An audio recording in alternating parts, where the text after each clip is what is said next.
Hi. It's lagging really bad on my end, so I hope it's not on yours. Um, just testing things out for a few minutes and I'll get going around 5.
Hey, so it looks like there's kind of a lag between what I'm seeing and what you guys are seeing. So keep that in mind if you're asking questions in the comments that I might not see them until a couple of minutes after you post them. And another note is that I've cross-posted this to the Curtainless Theater's Facebook page, but I only have Riverwalk's Facebook page up right now to view comments on. So if you are watching through the Curtainless Theater's Facebook page, I might recommend, if you want to ask a question, coming to the Riverwalk page to comments. Is anyone there? Does anybody want to say hi to me and make this feel more like real life? That would make me feel better. You don't have to. It would honestly make me feel a lot better if somebody did tell me that they could see me, because I'm getting a swirly, loady doodad on my end. And it would be nice to know if I can actually see your comments. I find technology really confusing. Hi, Cody, thank you. I guess that means you can probably see me. You can hear me at least. Hi, Jason. Awesome, good to know. Okay, I'm going to get started here. I am an extremely anxious public speaker, and I feel like sometimes it helps me to just be transparent about that. So I have a lot of notes for myself, and I'm going to share my screen with you guys. So if you see all of those and you're like, whoa, this is a lot to take in, don't feel like I'm bombarding you with information quite yet. I have a lot of notes for myself, and I will reiterate those to you in hopefully more approachable terms. And a lot of my anxiety just comes from wanting this to be the most positive experience it can be for all of you. So please don't hesitate to ask questions.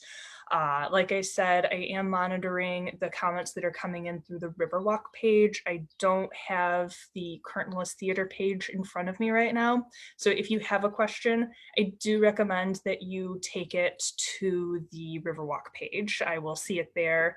I will eventually get back to you if you leave a comment on the Curtainless page. It just won't be in this video. And I also have some documents that I'm going to upload to a Google Drive, and I will post those in the comments. For right now, I'm just going to share my screen with you and go over those. And I'll just get going. So my name's Iris Paul. I am the co-artistic director of the Curtainless Theater. We are a new theater in the Lansing area. We focus on using the classics as a way to create community dialogue about issues that our society is facing. And I think that the classics are a really good choice for this because how dated the language can feel to us while we're still talking about the same issues that we are seeing today can really accentuate just how long-standing some of those issues have been going on. So speaking of, I think that some of our donation info was posted on the Riverwalk page last week. If you feel compelled to donate after watching this, we're actually asking right now if you would take those donations and put them towards Black Lives Matter Lansing or another organization that is facing some of the hardships that are taking place right now. Instead of donating to us, we are able to do digital content, which is something that not a lot of theaters have access to given some copyright rules. So I would just feel more comfortable asking you to donate to a cause at this point with everything that's going on. So we are going to talk about Shakespearean acting today, and Shakespearean acting is really significant to me. It's where I got my start acting. When I was 13, I did Sunsets with Shakespeare, and I had some small roles in a couple of their summer shows, and that was really fun. I loved the work, I loved the people, and it really helped me catch the acting bug. So I'm sorry, I'm so disoriented by looking at myself. This is so different from teaching. Just scroll down so I can't see it. This is really different from being in person, but I appreciate the comments. It helps me feel like there are people with me. This is when I would look out at all of you and I would see your smiling faces, your comments saying hello, make me feel something comparable to that. So when I was 13, I started doing Shakespearean acting, and I didn't really delve into the nitty gritty of it all. For a number of years. It was only a few years ago that I really started getting into scansion and the specific techniques that help when you're acting Shakespeare. So a lot of my intro to acting were more modern scripts, and I felt like a lot of the advice I was given and a lot of the acting techniques that we see tend to focus on emotions. So something that I think is really distinctive about Shakespearean acting is it's a really deep text analysis. And that's something that most other acting techniques don't take quite as close of a look at. For me, starting acting, I felt like the acting techniques that I was given were try to feel the right things at the right time. And that was really abstract for me. I mean, I feel like I can't feel the right things at the right time when I'm not acting. So it was really a breath of fresh air when I started doing Shakespeare again as an adult, and I started learning about these text analysis approaches. I found that to be so logical. I feel like a lot of acting has kind of this idea that you develop your character and you make the lines fit to that character, but it helped me a lot to think of it as analyzing the text and developing my character out of text analysis. And then I didn't have to worry about how I would say the lines. All of that had been figured out and the character had come out of that, if that makes sense. And I think with Shakespeare especially, that's very applicable, but I'm going to talk about some ways that I think it applies to modern scripts as well. Especially with Shakespeare, I think that he writes in a way where the characters tend to say what they mean, and subtext exists, but I think it's less in the forefront. Whereas with modern scripts, there might be a lot more room for analyzing subtext. I feel like with Shakespearean acting, the lines that you're saying are pretty much what you mean unless you're explicitly lying to somebody or you're acting within the play. So I'm going to pull up my notes. I'm starting to get anxious. Sorry, everybody.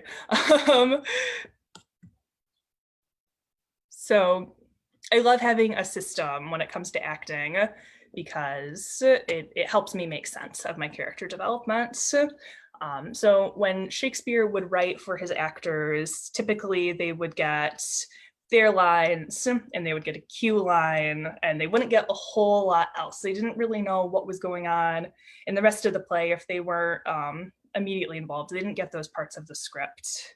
And another part of this is that the rehearsal process is just totally different from what we're used to. There weren't directors giving actors extensive notes after rehearsal. So Shakespeare put those notes into the text, and we're going to figure out some ways to dig around in the text and to find those clues that he left for us that are just as applicable to us as they were back then. All of these clues about where your blocking might go, because we don't see a lot of blocking in Shakespeare's scripts, and how you might be feeling, and what your character might be experiencing emotionally, even if you can't cross-reference that to everything else that's going on in the play. And I have a couple of prepared monologues that I'll share with you that we can talk about that will show how I can infer some information from those, even if I hadn't looked at the rest of the play.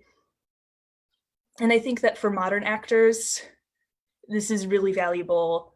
I'm not a critic. I'm not here to tell people how they should or shouldn't do things. But sometimes I go to shows and I'm listening and something hits my ear in a way that's contrary to this approach that I've been taught. And I just wonder if more people learned this acting style, if they would start phrasing things differently. And so it's really interesting to me, having most of my background be in Shakespearean acting. Sorry, I'm going to drink some water. To wonder if this were more widely taught to actors in the community, if it might change how they approached their phrasing and their text analysis. Sorry, this is a really unreasonable way to drink water, but I like it because I don't have to get up for a while. Okay, I'm gonna check back and see if any of you have commented. Oh, hi, Curtainless Theater. Hi, Renee. And Tiffany and Anne. Thank you. Oh, Tiffany and I. That's probably what you mean. Hello, Renee and Tiffany. And Jessica and Charles and Ron and Cameron. Thanks, everybody. All right. So I'm going to talk about a couple of different styles that Shakespeare writes in, just to give you kind of an overview of all of the stuff we're going to cover today. I'm going to talk about blank verse versus prose. We're going to talk about iambic pentameter. We're going to talk about scansion. And then we're going to talk about some skill sets that apply to either blank verse or prose, which are most of them. Prose is quite comparable to Shakespeare's blank verse. It just doesn't have the meter, and we'll get a little bit more into what all of that means. And then I'm going to show you 3 monologues. We're going to look at a blank verse monologue, a prose monologue, and then we're going to look at a more recently written monologue from a Tennessee Williams show. And then I have some resources that I'll send you off with. All right. So what is blank verse and what is prose? So Shakespeare writes in a couple of other meters and styles, but generally the most of what you're going to be seeing is, really, you might be able to call all of it blank verse or prose, and then there's some intricacies from there. And a lot of blank verse is referred to as iambic pentameter. There is some variants, like the witches in Macbeth, I believe, are written in trochaic tetrameter. But most of what we're going to be talking about is iambic pentameter. It's most of what you see he's written in when it comes to blank verse, with some variants, especially at the beginning. When he wrote in iambic pentameter, it fit very accordingly to that verse structure, but as he writes more and more, he gets a little bit more exploratory with that writing style, and he starts playing with it in different ways that are interesting and fun to dissect. So we're going to look at where some of those exceptions start to come in and where he starts to switch things up. So characters that you see speak in blank verse are going to be your higher status characters, your lovers. There's really no hard and fast rule for saying who is going to be speaking in blank verse and who's going to be speaking in prose. It would be an immense simplification to try to state that any kind of character talks strictly in one or the other. These are generalizations. And one way to identify blank verse in your script is if you have several lines in a row, every line of blank verse is going to begin with a capitalized letter, regardless of the punctuation mark for the line before. So that's a really easy way to pick it out. And then with prose, we're going to see more general normal sentence structure for Shakespeare, at least, something a little bit more close to what you're reading in a modern script. And we're going to talk about some of the ways that we can dissect prose even without having the meter to rely on in a little bit. Characters that tend to speak in prose are going to be like your clowns, your lower status characters, your characters who are intoxicated. And really the only thing that we can say definitively, again, take everything I say with a grain of salt, there's really no definitive. I'm sure there are people who would agree with me and there are people who would disagree with me, and resources that I've read disagree with one another, and they're all fairly reputable. So there aren't rules strictly, or there are lots of ways to break the rules once you've learned them. But one thing that I do feel comfortable saying about the transition from blank verse to prose and vice versa is that generally Shakespeare is trying to convey a change in tone when he switches between the two of them.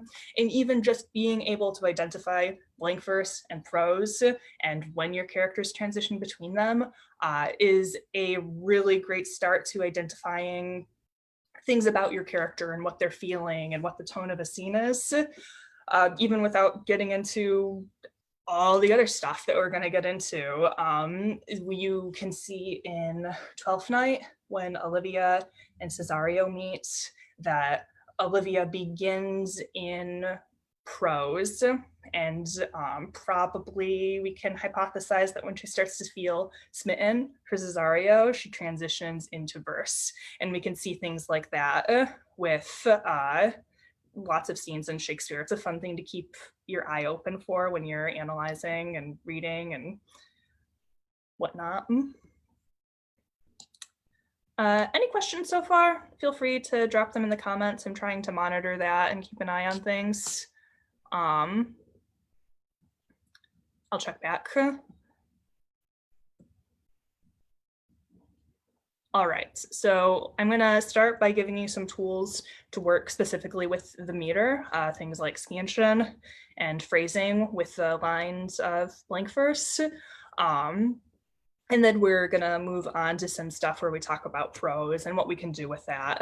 And a lot of the stuff that's applicable to prose is applicable to monologues that you might have that are in blank verse. So, and a lot of the stuff that we're gonna talk about with prose is applicable to modern scripts. So, what is iambic pentameter? And now I have a worksheet and I'm going to share my screen.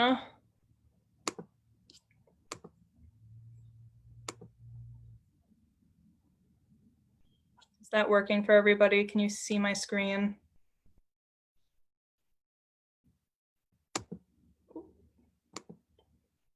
This is the worksheet we're going to be working with. And I'm going to be checking back and forth to see if you guys can see my screen. I get the feeling there's a bit of a delay between what I'm seeing and what you're seeing. Oh, there's my screen. I can see it. Awesome. Thank you, Cody. So iambic pentameter. First, we'll break down that word. An iamb is a grouping of two syllables into what we call a foot. The first is unstressed and the second is stressed. That's going to sound like de-dum is what people like to use to summarize that. People like to compare it to a heartbeat. Ba-bum, ba-bum, ba-bum. Doesn't do a whole lot for me, but it's kind of cool to think about. As an actor, it doesn't do a lot for me. I think it's very poetic and sweet.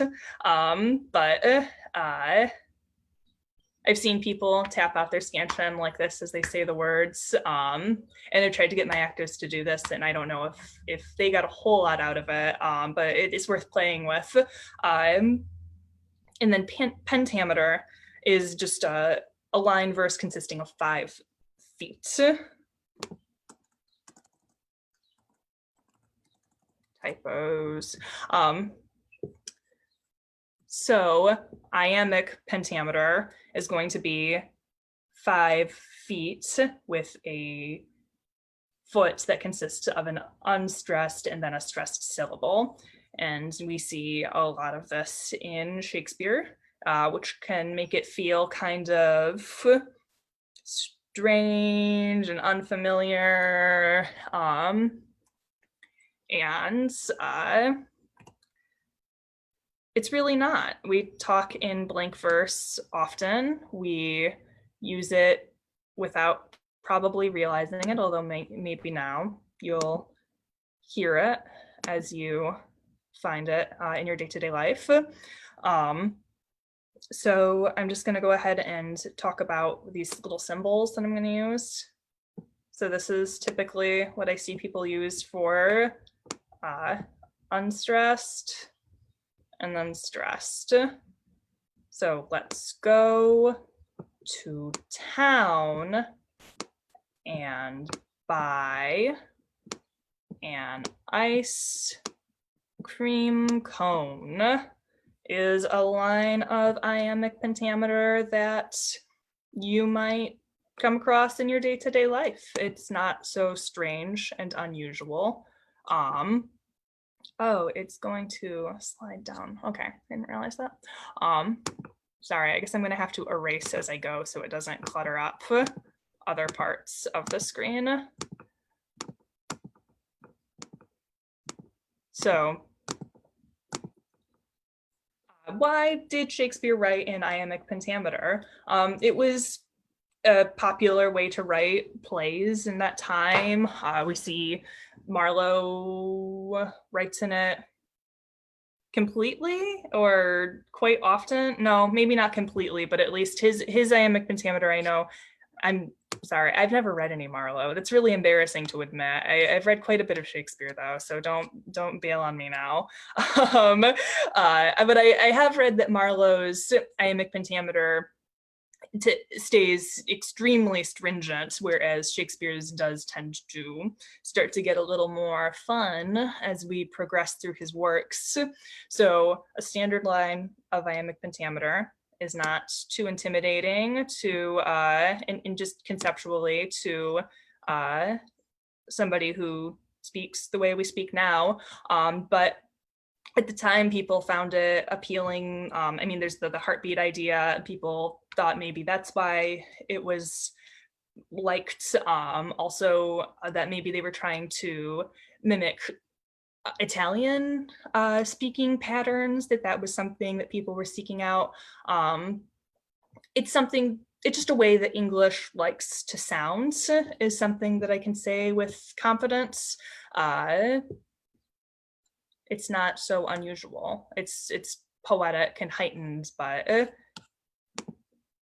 it's not totally out of this world. So here's another line, very famous line. I'm sure you've heard of it. I'm going to check the comments, see if anybody has any questions yet. Don't hesitate to ask questions if they come up. I'll monitor the comments here.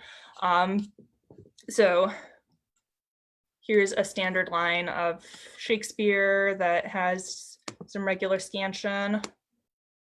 But soft, what's light through yon. I'm not a great artist. I didn't realize that would come up. Der window breaks. And something that this line addresses is that even if a word is partway through a foot, as we see here, it can take up 2 feet, even if it's one word. So as we are breaking these up into feet, but soft. So instead of 2 syllables, what's light through yon, der window breaks. 1, 2, 3, 4, 5. So we have our 5 feet of an unstressed followed by a stressed word or syllable.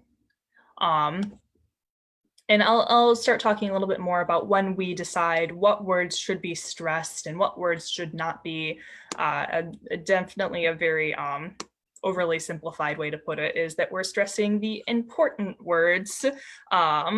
If we stressed these unstressed words, but soft, what light through yon window breaks, it just wouldn't really get the point across. But soft, what light through yonder window breaks. You hear the more important words. Those really stand out. And this was especially important for the theater that Shakespeare wrote for. It was huge audiences with no modern amplification systems, and people were having a rowdy good time, and it was hard to hear people. So you wanted those really important words to stand out.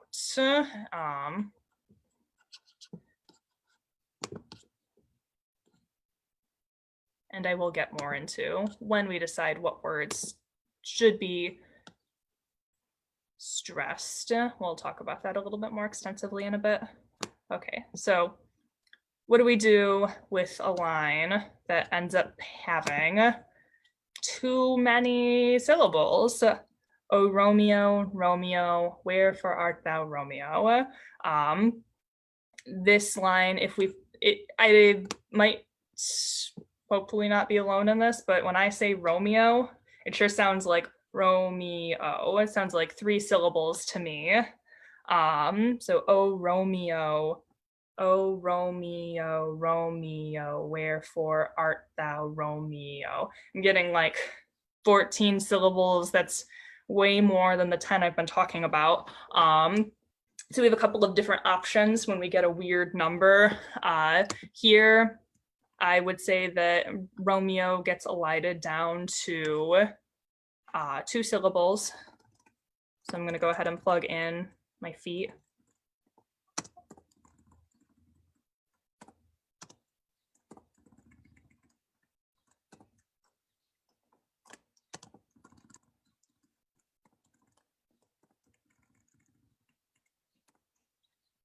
And I get left with this 1 syllable, and we'll talk a little bit more about feminine endings, but that's what we end up getting left with. Oh, Romeo, Romeo, wherefore art thou, Romeo? How do I get back to my little writing doodad? There we go. So unstressed, stressed, unstressed, stressed, unstressed, stressed.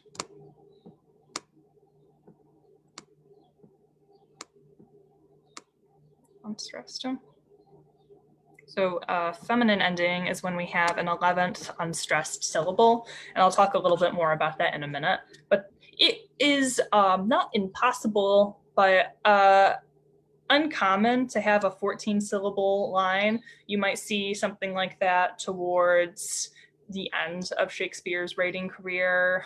These might pop up every once in a while with like a lot of syllables compared to what you're used to. Generally, if you can elide a line, you're probably going to. The most important thing is to keep it understandable to the audience. Sometimes you might find that you're eliding a line, but looking at the scansion in it with it elided, but not necessarily pronouncing it so differently that it is not understandable to the audience. I find elision to be a really useful tool for scansion, and then you get a little bit of flexibility when it comes to how you're actually going to pronounce it, because if it comes out this garbled, not understandable mess, then that just doesn't do much for the audience. But I think that there are often ways to elide and still have it be understandable. Romeo, I think, still totally understandable. What might this say about what Juliet's experiencing here? That her thoughts are rushing. She's not getting his name out with the same stresses because she's talking so fast. I mean, don't talk too fast. You want the audience to understand you still, but that you can create that effect that her mind is racing. That is something that this elision might say to me if I were analyzing it. And what do you do if you don't have enough syllables? There are a couple of different things. I guess it would make more sense if I talked about them together. Good planning. There we go. I'm gonna check. Anybody have any comments? Thanks for listening, Tiffany.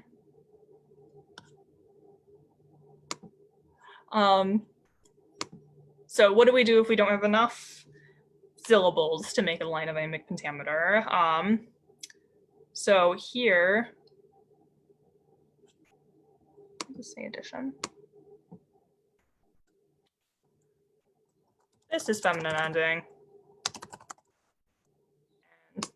This is addition, sorry. Okay, sorry. I'll come back to feminine ending.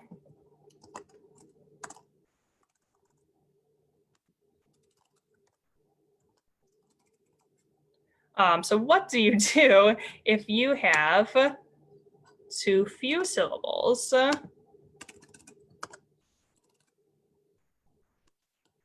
So when we're looking at this line, became the accents of the valiant.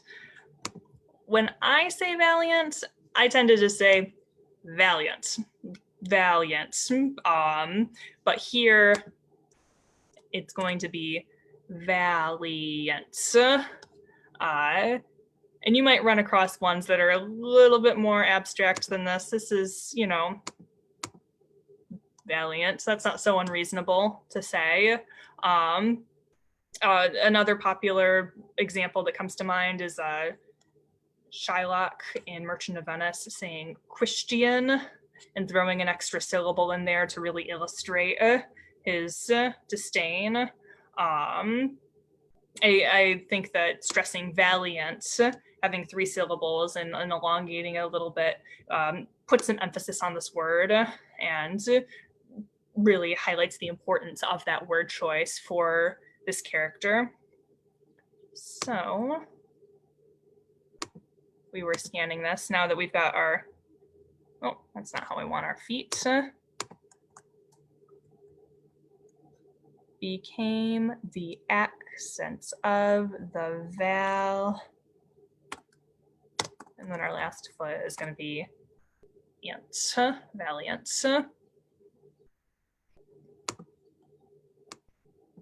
Became the accents of the valiant.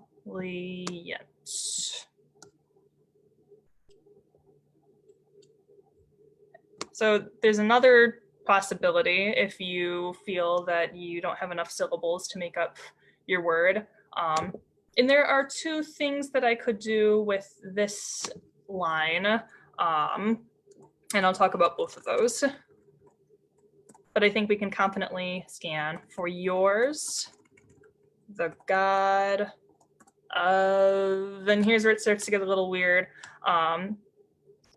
Heaven in Shakespeare is almost always scanned as one syllable.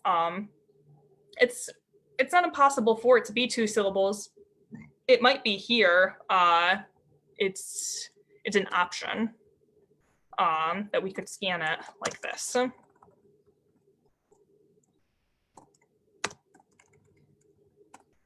our second option is not totally different. It's quite similar, in fact. However, I like to think about scansion as in analysis to seeing when I've been given permission to try different things. So another option might be to scan heaven as 1 syllable and to put a ghost syllable in here. And these will scan exactly the same way. So what we're seeing is that both lines will be for yours, the god. How do I draw? Of heaven, right in it. And this will scan exactly the same way.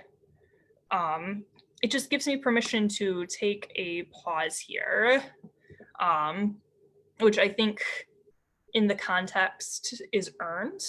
That's a really important thing about pauses in Shakespeare, but maybe just in general. I think this is one of those things where you maybe can translate it to modern acting, and really finding those moments where you feel like you've been given permission or you've earned a pause is something that I feel like I've developed a lot more discipline in from doing Shakespeare, and that helps a lot with modern acting and modern scripts.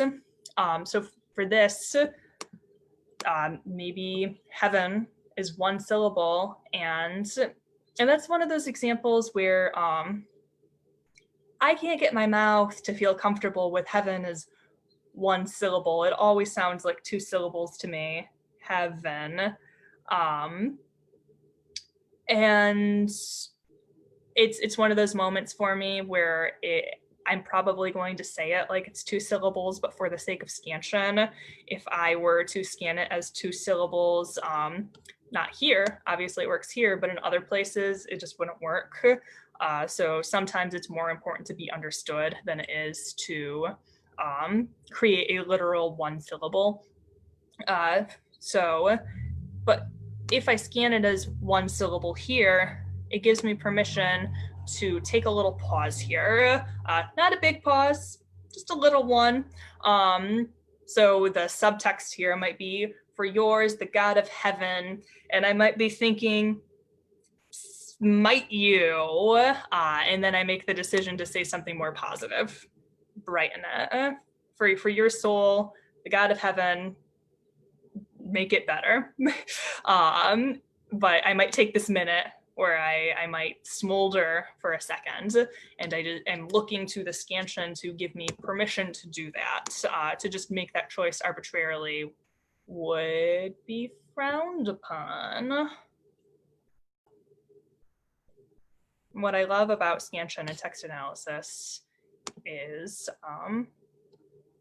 it just gives me a really great relationship with my text. I really get to think about it in all of these different ways, and it helps me with memorization to really dig around in it for so long. I'm gonna check back any comments. Okay. I haven't bored you all away yet, I hope. Feminine endings.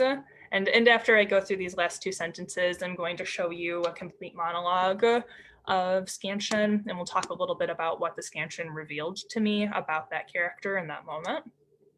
So we've talked a little bit about feminine endings. What I find to be a useful rule of thumb is if your last syllable is stressed, you probably have an addition or an elision to make somewhere in the text.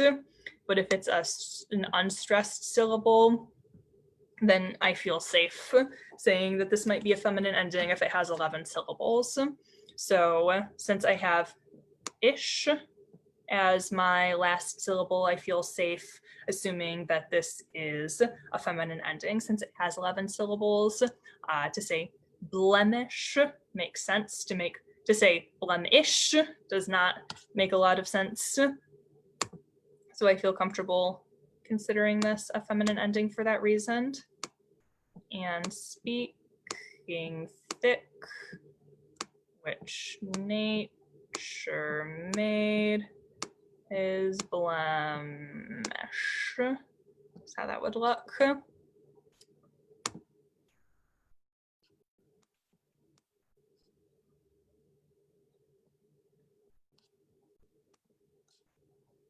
And then here's a point where you might find that you want to make a lot more stresses than the meter tends to call for. So when you have a monosyllabic line, your stress is going to be spread out over the course of the line. You're going to find that it's less distinctive to those important words, especially when you've got a lot of important words here. So you could scan this regularly. You could say, oh, yet, for God's sake, go, not to these wars. But I don't know about you, but when I say, for God's sake, I don't usually say, for God's sake. I'm usually going to carry through on that stress. So here, I've got an additional stress. Oh, yet, for God's sake, go not to these wars. I mean, honestly, the whole line, it carries a lot of weight. These, in this scenario, I feel compelled to stress, not. I feel compelled to stress. And because this is monosyllabic, I feel like I have permission to make a lot of those stresses. And especially given that the subject matter, that this is a pretty heavy moment, I feel that I have permission to make those stresses. This is a very like explosive moment, and I'm going to switch over to the full monologue, which is the beginning of, to talk about that a little bit more and talk about how Shakespeare left us some clues that we would need as actors in his time. Any questions so far? No questions? Okay, just gonna keep plugging along. And I don't want to freak you guys out by showing you this this monologue, and I'll post this in the resources that I'm going to upload, so you can look at it a little bit more. I want to view this in a different way because it doesn't like all these little marks I've made. It tends to throw in a lot of error little marks, which makes it hard to read. And I know that there's a way to look at it in like a reading view. Aha! Got it. Okie dokie. So this first line, as we were talking about, oh, yet for God's sake, go not to these wars. We've got a pretty explosive entry into this monologue. Sorry, I'm gonna shift. And if you were just given the last line before this in this monologue, I mean, these are all of Lady Percy's lines in the show. This is all like this scene. She has this monologue and she has like one other little bit of dialogue in the same scene. But other than that, it's like the whole time that she's in the play. So you wouldn't have a whole lot of the play to look at if you were just given, in Shakespeare's time, these lines and your cue line. So the fact that I can look at this and I can say, wow, there's a lot of stresses going on. It's monosyllabic. This feels very powerful and explosive to me. So I can infer that from this without having to cross-reference it to the lines before it, which is important if you were an actor in Shakespeare's day. But now, of course, you have the benefit of just looking at the whole script, and you can see that at this point, Lady Percy has been listening to her, the father of her deceased husband, kind of go on and on and on for a while, and she's getting tired of listening to it. And she, I'll keep going just a sec.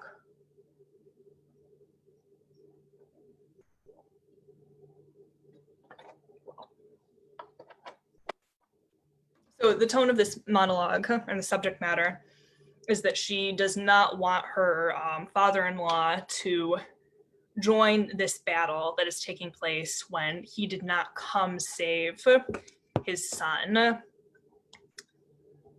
She doesn't think it's fair, and she has a lot of feelings about it. So we're gonna see a lot of stresses and a little bit about my style of scansion. I do think that they're just checking in for any comments. I do think that there are two extremes when it comes to scansion, two ends of the spectrum of how people approach it. And I'm gonna call it, I wrote it down, I have to find my notes, sorry. Structured versus naturalistic is the term that I am going to use. So you have a structured approach in which you try to get the scansion to fit very stringently into this dee-dum, dee-dum, dee-dum kind of pattern. Or you have a more naturalistic perspective on it where you think of it as being how you would normally talk. Sorry, more water.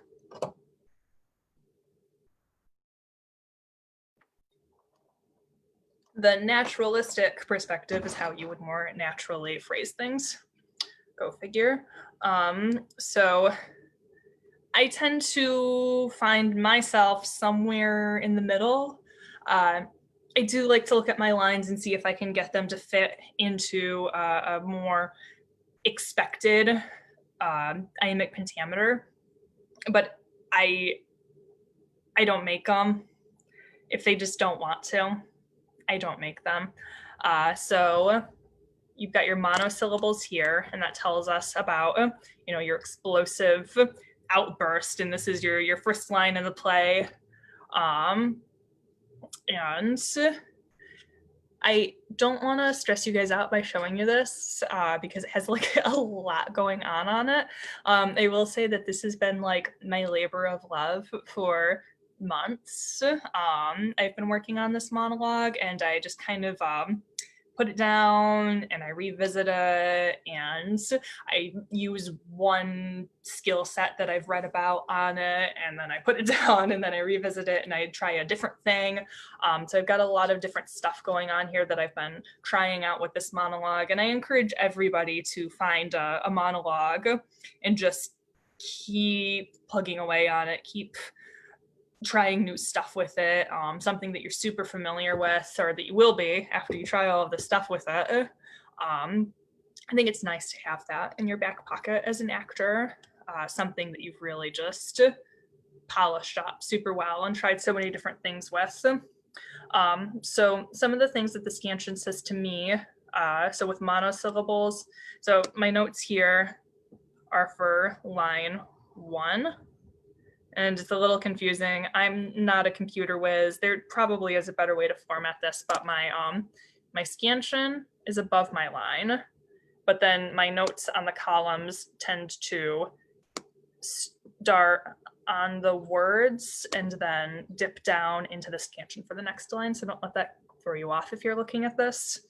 Also, I'm using different little symbols here.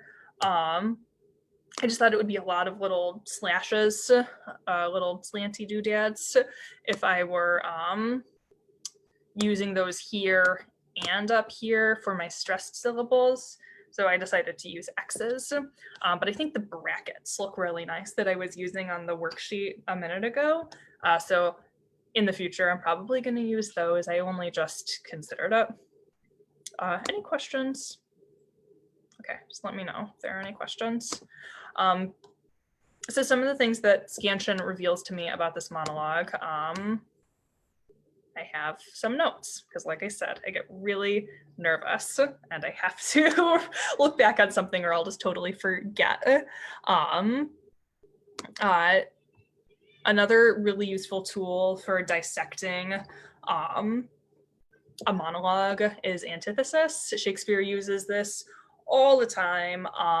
If you aren't familiar with antithesis, it's sort of like the opposite of something, but a little bit more abstract. Something can be antithetical without necessarily being the literal opposite. So you can say that the sun and the moon are an antithesis of one another. They're the opposite of one another, but the antithesis of somebody shining like the sun might have to do with them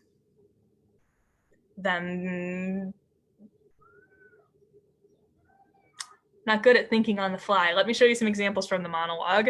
It just might not have to do with anything literally dark or the moon.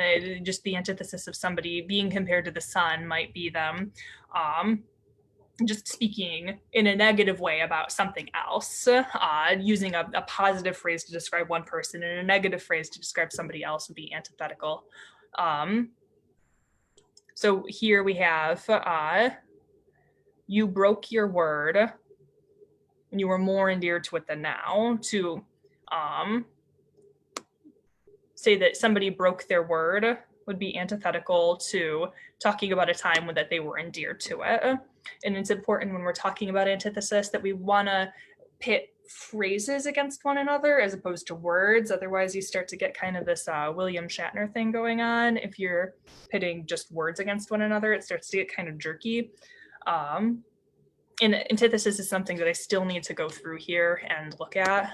That is not one of the things that I've looked at in this monologue explicitly yet. And I do have another monologue that we'll look at where I'll talk a little bit more about antithesis. So some of the other marks I have in here. So I've got my feet separated with dashes. I've got every line marked with a bifurcation. That's something that I read in this book, Thinking Shakespeare by Barry Edelstein. And this is in the resources. I have a list of like resource recommendations that I'm gonna give to you guys. And that is one of my top recommendations. I really love the book. I've learned so much from it. And he talks about how every line of Shakespeare is bifurcated, that there's you can split it in two and have two ideas from one line that you mark with a caesura. I always say that wrong. I'm so sorry. Caesura, I believe is the term, but feel free to correct me. And generally these are marked for you with punctuation mark. There's comma here, comma here. That's where the line's going to be broken up into separate ideas. And then you might guess. And what this will do, so here's one where I guessed. When you were more endeared to it is one idea. Then now is the second part of that idea in this one line. And what a caesura is like a small sense pause. So when you have a breath pause, I went in and I marked a bunch of points where I might take a breath throughout this monologue. I haven't narrowed it down explicitly to what breaths I want to keep. I've marked all of those in bold on punctuation marks where I feel like I could take a breath. And I think that those are really good to rehearse into your monologue, because you do not want to realize halfway through a line that you need to take a gasping breath and not complete your thought and disjoint it.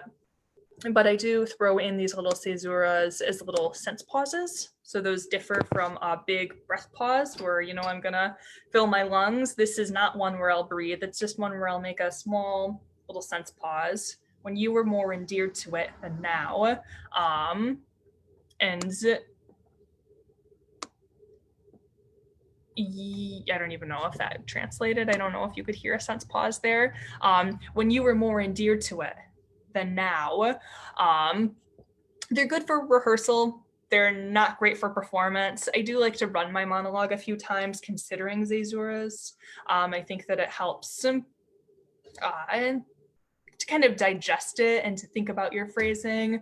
But ultimately you are gonna wanna pull nearly every single one out before your performance. But I do think they're a good rehearsal tool.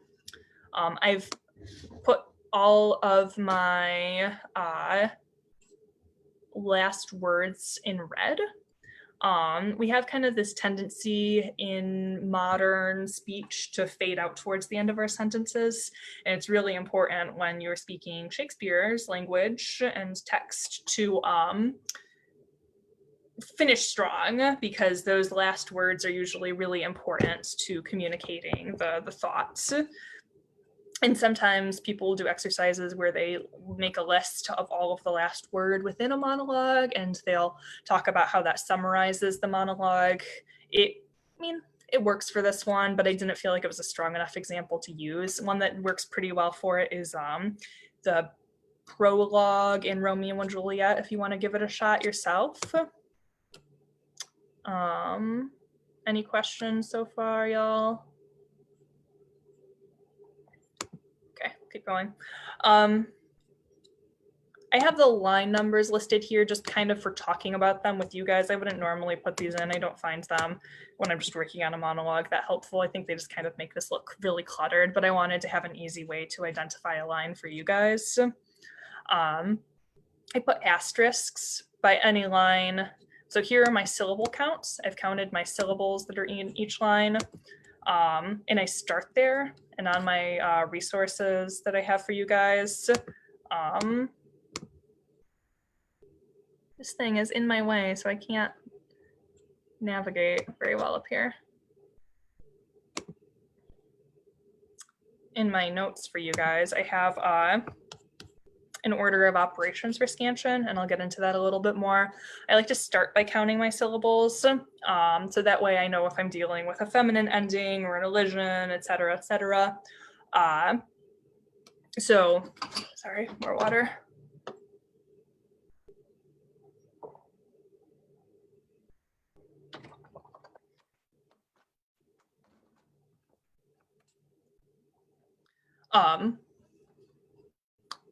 Yeah, to identify that. And then I put in my scansion.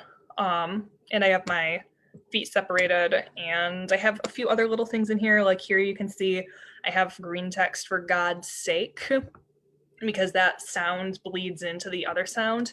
So there are two schools of thought on this. That when you have a sound that bleeds into the next word, you could either say God's sake, like God's sake. You could kind of like make those bleed into one another, or you can make them really distinct. God's sake. Make that really crisp. It's worth playing with and considering both sides of it. And then I just have some notes to myself over here, how long the sentence goes on for, how many lines. If it's monosyllabic, I like to make a note of that. My little arrow directions here are if the language becomes more or less heightened. I like to keep track of that. Now is a really important word. I like to make note of when that appears. And some other things. I put but here because I thought it might be kind of a beat change. And some of the things that scansion revealed to me, we talked about this line, for yours, the God of heaven brighten it.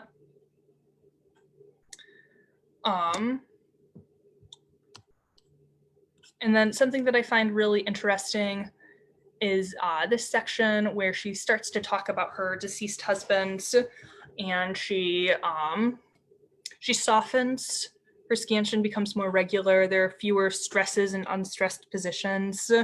And I think that that's a really interesting realization that I had through scansion, was seeing how her lines became more regular as she talked about her husband and remembered him fondly. It brings some dynamics into this monologue, and it tells me where I'm going to soften and let some of the heat of this exchange kind of roll off of me as I remember him fondly, and I'm reading this section, and it's less stressy, technical term. And then at the end here, this has more to do with the sounds and less to do with the scansion, but we have some O's, and I think those are really worth reveling in when you have an O in Shakespeare, which this one has a lot of. You've got 3 down here in like the more emotionally heated part here, and 1 at the beginning. And I think that those illustrate some fun emotional dynamics. My jaw is getting tired from talking. It's really embarrassing. So we have some O's that kind of invoke this feeling of sobbing without having to literally sob on stage, because that would make it really hard to understand you if you were crying on the lines. And him, oh wondrous him, oh miracle of men. Just the sound of the words kind of brings about this impression of crying, because you have your O's where you can really, you can really lean into the sobbing sound without carrying it through every other word. And miracle of men kind of comes up into this nasally sound. I think that's some fun. I mean, fun's maybe not a great word, just trying, but some good alliteration to invoke a feeling. It's part of what's really fun about Shakespeare. He's a good writer, and he does half the work for you. Just by reading the words, I cried the first time I read this, just reading it out loud to myself. Just because reading over those sounds invoked that feeling. I'm going to move on because, oh my gosh, I didn't realize I could talk about scansion for so long. And this is supposed to be an hour, and then still talking. Here I am. So here is a monologue from Hamlet. And this is something that kind of sounds like it would be in verse, but it is in prose, which I think kind of helps to combat this idea that prose is the plain people talk, because Hamlet is noble. He's a high status character, and he often speaks in verse, but here he is saying some pretty profound things in prose. And I guess it's up to you to decide why he's speaking in prose at this point. At this point in the play, he is talking to Rosencrantz and Guildenstern, who are lower status characters, so that might be why. But I'm open to whatever you think the reason might be when you look over it. The text is a bit small. Okay. What if I do that? Does that help if I zoom in on my end a little bit?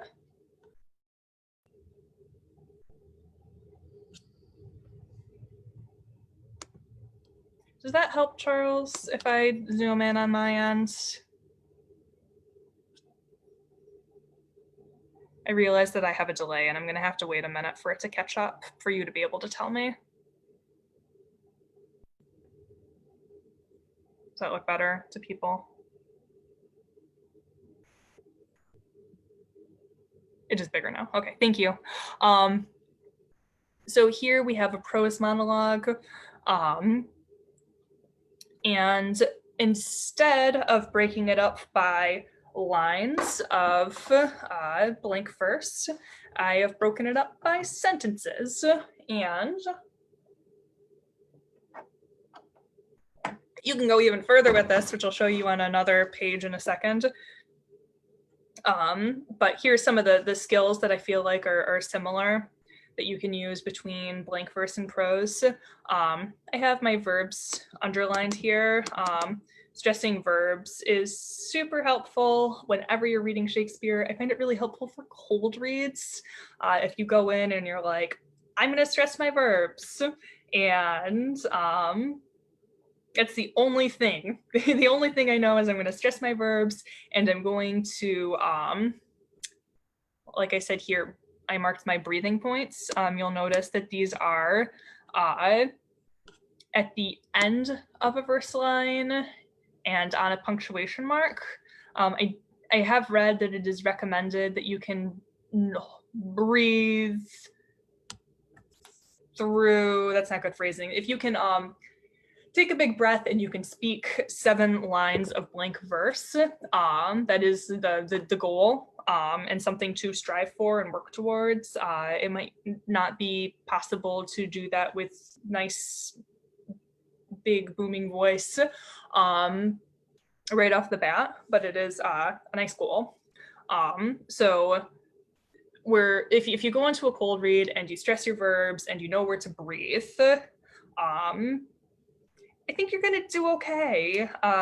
Obviously, there's some other skills to build off of, but I find those 2 really important for starting out. So if you're identifying your verbs, even in prose, this helps, and then breaking up the ideas and finding your breathing points at the punctuation marks still, I recommend that. Part of what I was talking about was finding the little clues in the text for Shakespeare giving you notes on blocking. Here we have a line where he says, "Look you," and he's telling his friends, like, "Oh, look at this, look up at the sky." That's a blocking note to you. You're gonna nudge your friend and you're gonna tell him, "Look up at the sky," or you're gonna indicate in some way, or you're going to try to get your friend's attention. So look for those when you're analyzing. And we have some great antithesis going on here, where he is comparing something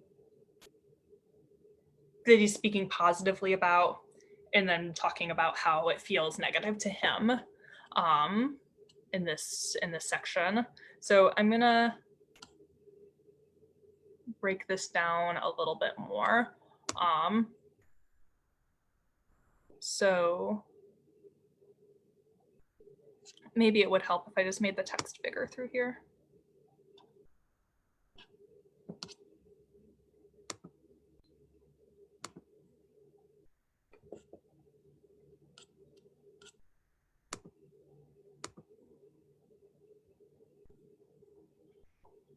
So what I've done is I've gone even further with breaking it down by sentence, and I have broken it down by punctuation mark, even within the sentence itself. I mean, this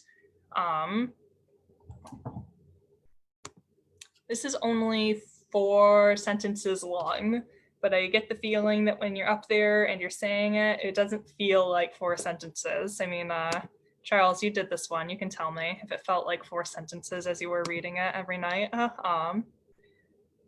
It feels bigger than that. But when we break it down, it's only 4 sentences, and that doesn't seem so bad. And it's nice to kind of break it up into those chunks and digest it that way. I think that can make it feel more approachable. Generally, this book that I really like, that I used to bring to rehearsals whenever I would direct, and people would call it my Bible, recommends something they call the paper trick, where you cover up everything on the page except for 1 line at a time. So for blank verse, you would cover up 1 line of and just read 1 line of blank verse at a time. For prose, you would just read 1 line of, or 1 sentence at a time to break up the ideas. So here I have broken up everything by punctuation mark and kind of feathered things out so you can see how the ideas build. And I think that that is a nice way to digest things, especially in here, scrolling down a little bit. I have of late, but wherefore I know not, lost all my mirth, foregone all custom of exercises, and, indeed, it goes so heavily with my disposition that this goodly frame, the earth, seems to me a sterile promontory. And you will find that I probably didn't leave myself enough room. It's the formatting's a little wonky because I made the text bigger, and sometimes the lines are just long, and well, I made it worse.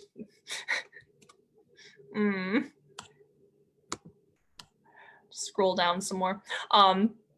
You'll find a line overhangs, that this is not the start of a new thought here, but just where my text is too long to fit in 1 line. And here I find it especially helpful to feather these ideas out.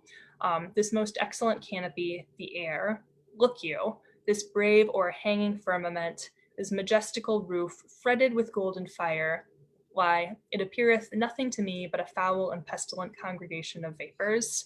When you feather these ideas out, you might be inclined to feel like, okay, I'm talking about the sky and the air, and this is a 3rd thing that I'm talking about, and the majestical roof is a 4th thing, but all of these are referring to the sky. This is all 1 thought instead of 4 thoughts. So I like this way of looking at a prose monologue to kind of see how these ideas build and are contained. So this is a method that I like. It's just spacing. I just like looking at things and absorbing them in a different way. Nothing too fancy going on here. Any questions? I'm gonna go over this really quick. I hope that maybe we could fill it out together, but this is going over time quite a bit.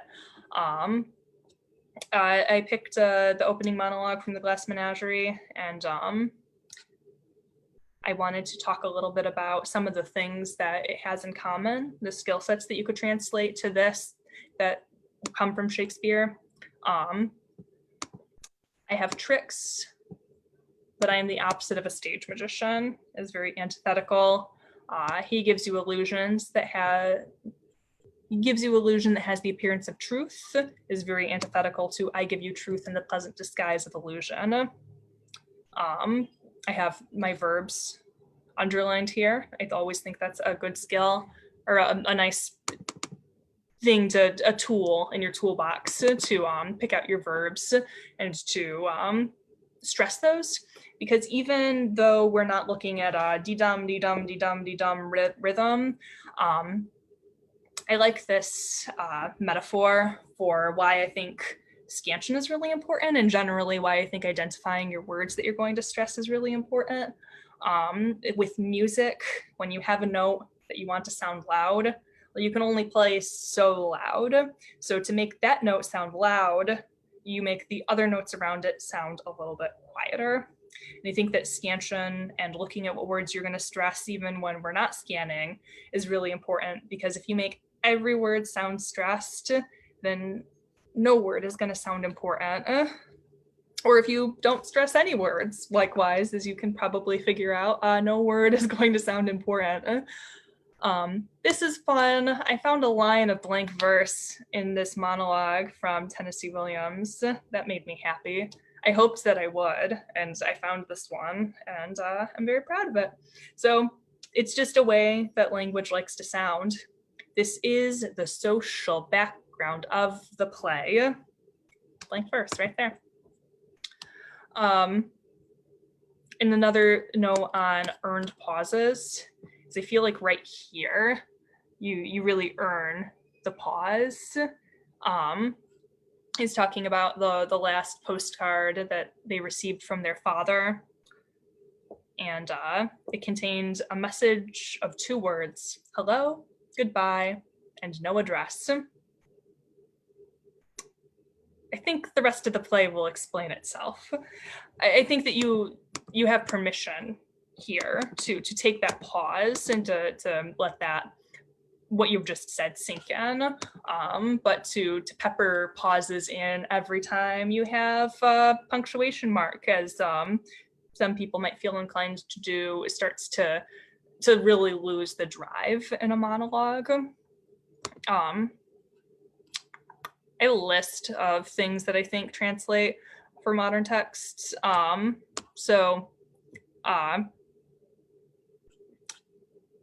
think that in modern texts, you can slow down on your monosyllables. You can create more stresses. And I like this idea of having permission to do things. There's no hard and fast rule, especially with a modern text when you're doing this sort of text analysis stuff. I think that there's less, this is how you should do it. But I feel like it gives me permission to try these things, to slow down a little bit on monosyllables. And long sentences, you might want to speed up, which is also recommended with Shakespeare. Know what words you want to sound important and stress them selectively. Find the antithetical statements and pit them against one another, like we talked about. It's just your verbs. End support, follow through to the last word of your sentence and don't let it kind of fizzle out toward the end, as we tend to do, and earn your pauses. And I have a list of resources, and I can pop these into a Google Drive and drop the link into the comments in a few minutes here when I'm wrapped up.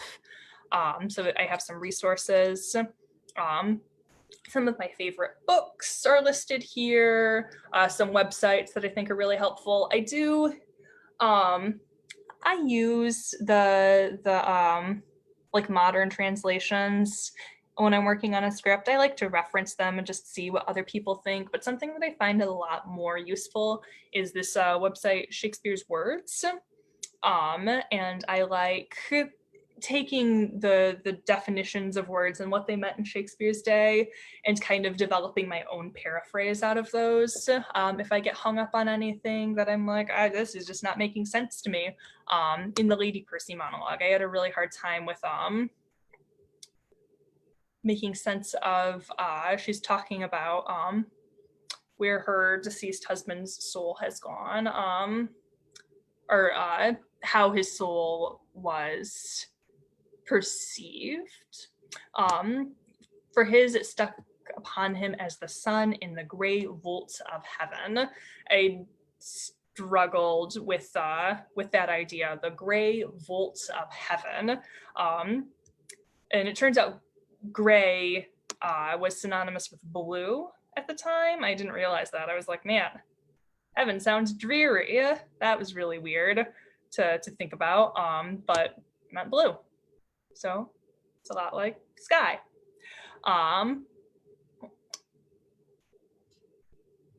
So when you're scanning, I have some orders of operations here. I really strongly recommend starting by counting your syllables and trying to figure out if you have a feminine ending or need to make an elision or an addition. Sorry, water.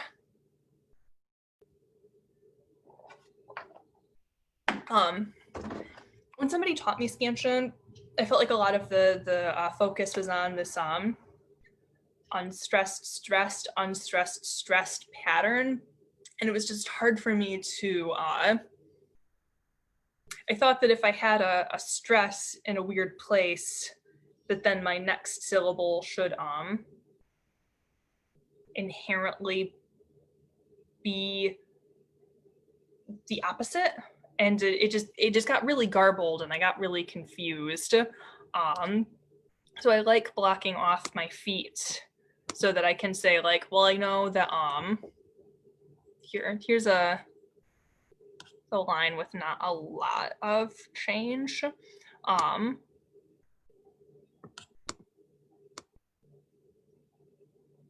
So for this line, I'm stressing bring because it was a verb. So bring is stressed, and then I look at up and I'm like, well, if I'm doing unstressed, stressed, unstressed, stressed, should up be unstressed if I'm following the pattern? But here I know that this is the stressed position, so it makes me feel like, okay, up has permission to be stressed. It makes sense. And when I say it, bring up his powers, that makes sense to me. It's a way that I would say it. So I have stress, stressed, even though normally this is the unstressed position. Let me know if that didn't make sense. Feel free to drop questions in the comments if some of this is getting a little too abstract and I'm not explaining it well enough. So I like to count all of my syllables first, so I know where the wonkiness is going on, if I'm making an elision or an addition, and then breaking it up into feet, and then scanning. So I will get this list of tricks and resources and a Google Drive for you guys so you can access it. Resources, order of operations, some vocabulary terms, and just a list of tips that I find helpful. Does anybody have any questions? I'm about done here. But if you have any questions, I want to make sure that I answer those.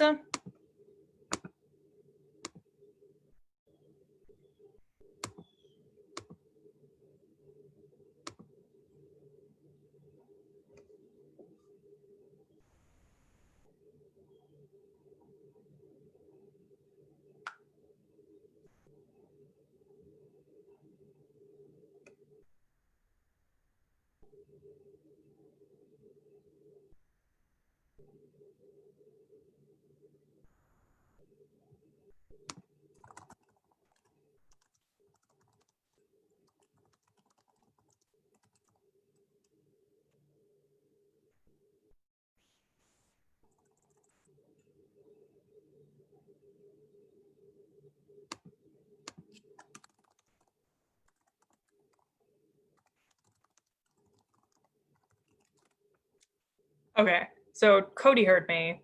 I feel like there's a really huge lag between what I'm seeing on my screen and where I am and like what I'm actually saying. So I just went ahead and typed into the comments if you have any questions to let me know in case I'm lagging that bad for anybody else. And I'll just give you guys a couple of minutes to get those in, and I'll probably shut it down at 6:30 if we're not still talking. I love working on monologues with people. Thank you, Cody. Wow, you have it timed. Do Do you just know that off the top of your head?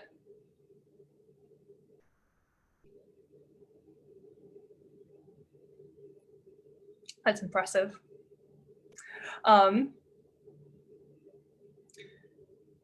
I love working on monologues with people, so I have my email included on the list of resources that I'll drop the link for you guys with that. So if you ever want to talk about a monologue that you're preparing, please don't hesitate to reach out to me if you come across anything that you want to talk more about, or if you're reflecting on this and you want to have a question answered, please, yeah, don't hesitate to reach out and ask. I'd love to talk to you more. If I didn't cover anything that you really want to know more about, if I have the means to chat you up about it, I can totally do that.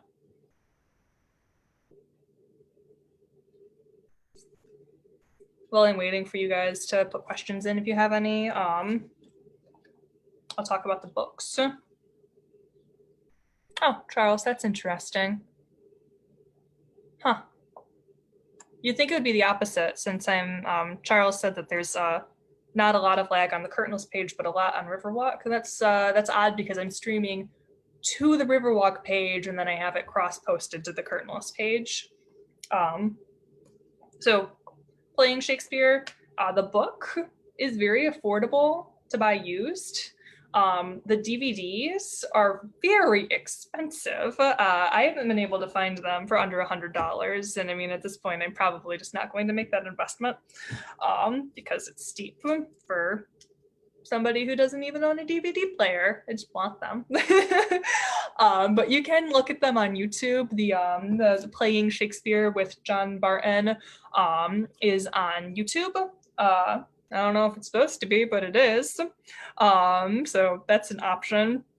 And you can learn a lot in a really accessible and easy to digest setting. I like being able to watch the videos and hear the people talk about these things as they use a lot of examples, and you can listen with your ears instead of just reading the words on the page.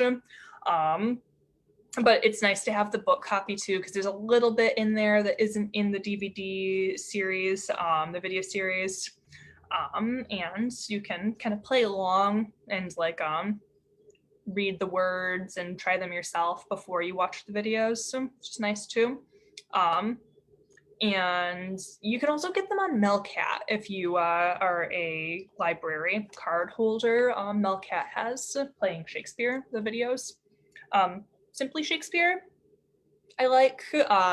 It's less like this is meter and this is scansion and the dense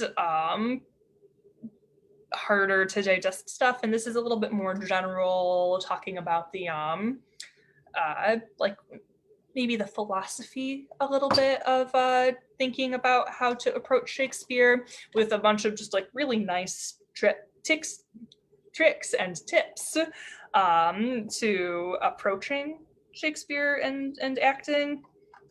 So that's Simply Shakespeare by Toby Whitcomb.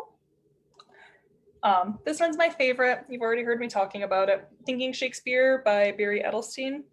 I love this. I mean, if you're serious about Shakespearean acting and you want to delve in, I highly recommend investing in this book. It's approachable. It's not too dense. It's great for somebody who's serious about acting in Shakespeare, but is not looking to write a thesis about it, if that's a fair assessment. I really enjoyed it as somebody who acts in community theater productions, but is pretty serious about specifically doing Shakespeare in the community. I really appreciated it, and I highly recommend it. Just chock full of useful information, and I feel like it covers a lot about when you can break the rules. It's like, here are the rules, and here's where you can break them. Another book that I don't have a physical copy of, I read it on Hoopla. If you're a library card holder, again, love the library. So Hoopla has, I believe it's called Clues to Acting Shakespeare. I can double check my notes.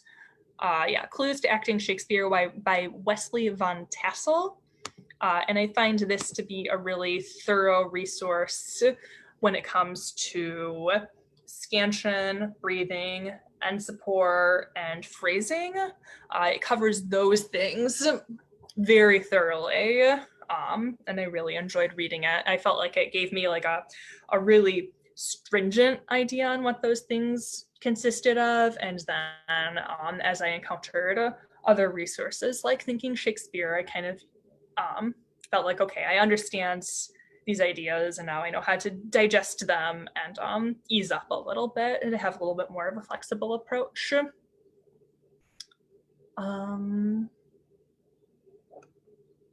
It looks like no questions are coming in, but if I like overlooked your comment or something and you did have a question, please let me know. Thanks so much for being here, everybody who watched. I really appreciate it. And please don't hesitate to reach out to me if I can clarify anything. I just really want this to be the most useful resource that it can be for all of you.